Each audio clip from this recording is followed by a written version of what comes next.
Tumingin kayo sa akin. Sampalin ko kung putang ino. Tumingin kayo sa akin. Dito sa mata ko. Look at me.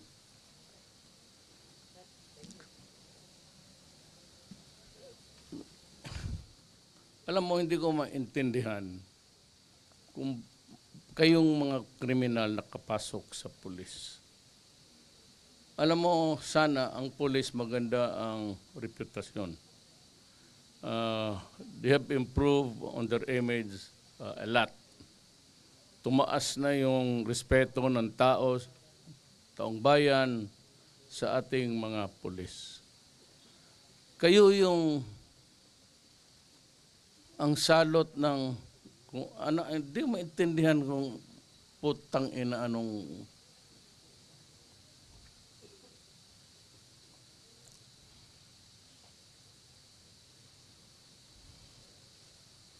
alam mo, sa totoo lang, prangkahan ko ngayon ang buong Pilipinas. Pag ganun kayo ng ganun, putang ina, papatayin ko talaga kayo. Masiguro ninyo yan. Wala na akong magawa sa inyo, mga ulol kayo. Kung hindi I will review your cases. Kayo may mga kasalanan na sindikato sa droga, sindikato sa korupsyon. Meron akong special unit, habang buhay, bantayan kayo. At pag nagkamali kayo ng konti, sabihin ko, patayin kayo.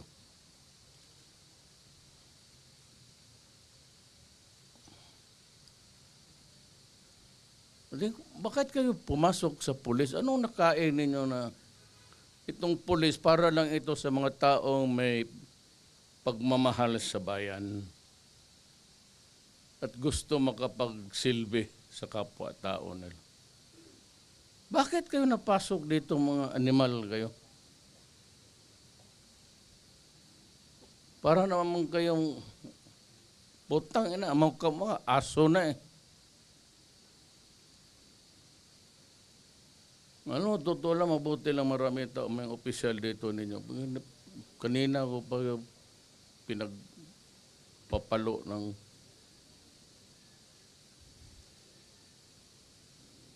kayong doon sa may kaso, wag na kayong mag-bail.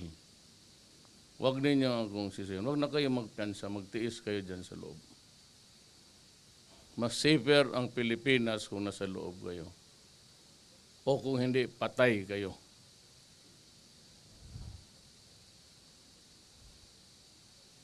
Ang sunod ko sabi noon, sabi ko itong mga kriminal, sunod kayong mga pulis na kriminal.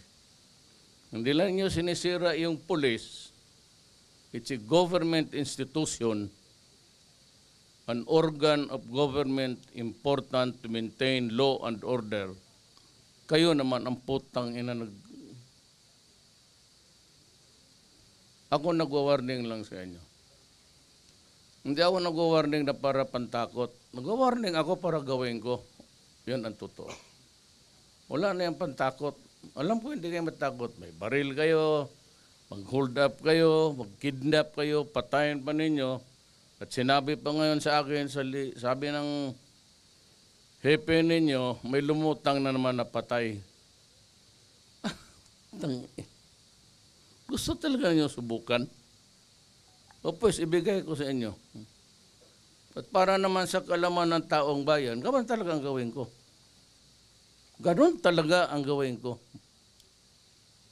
Let's say kayo. Yan ang usapan. Wala tayong sisiyan. Kagaya rin sa mga droga, sinabi ko na sa inyo.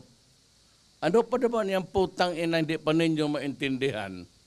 Tapos, pag namatay kayo, maraming reklamo. Kasi ano, kay due process, kay walang. Samantala kayo naman ang lumalaban. At lumalaban talaga kayo, pati kapwa ninyo pulis, pinapatay ninyo dahil ayaw ninyong mahuli. Kaya rin yung mga mayor, pinapatay sarili nilang pulis, yung pa ang matapang ngayong mga, kunwari yung mga pamilya, due process, kainin mo yung due process mo.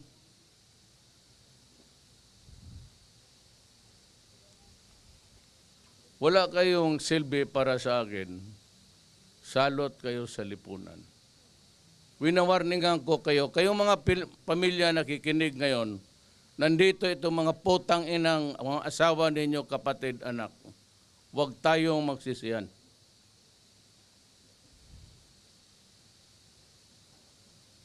Pag nangamatay itong mga putang ina to, huwag kayong pumunta sa amin at magsisigaw kayo ng human rights, due process. Inawarningan ko na kayo eh. Ayaw ninyong maniwala may kasalanan niya itong mga putang ina to, di kausapin ninyo kung ano ang totoo. Wala pag hindi ko gawin, inutil itong Pilipinas. Pati kayo sumasali. Kayo nga nang inaasahan ko, paano tayo manalo dito sa kalaban natin mga NPA? Eh kung kayo mismo, putang ina, ginagawa ninyo yung ginagawa nila.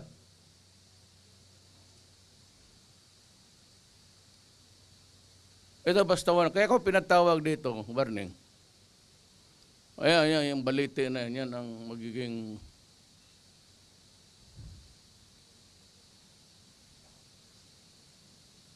walang sisihana. Walang. Kayong mga pamilya, tingnan ninyo yung mabuti yung baka pag ito, isa nito babagsak. O ayan, kita na ninyo yung mga muka nitong mahal ninyo sa buhay.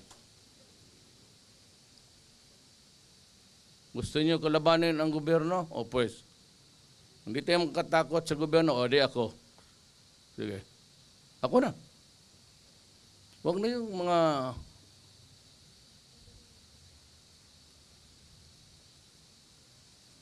pag bumagsak ito, trabaho ko. Period.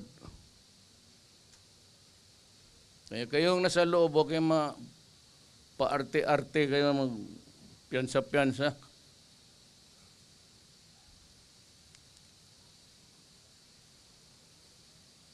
Kagaya ang ginagawa ninyo, madali mamapatay ng tao.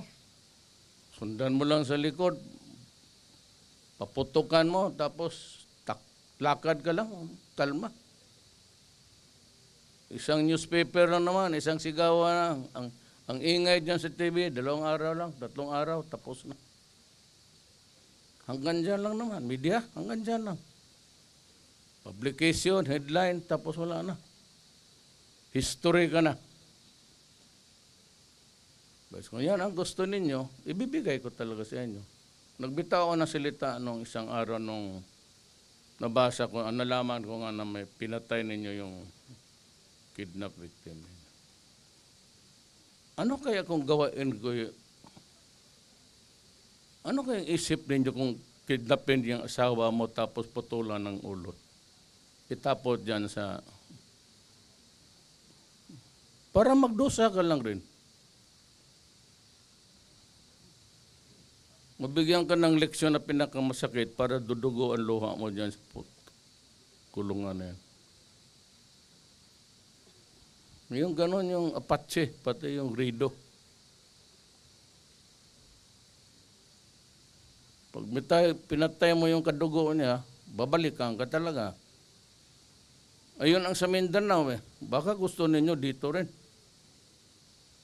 Sa amin tawag niyan Rido.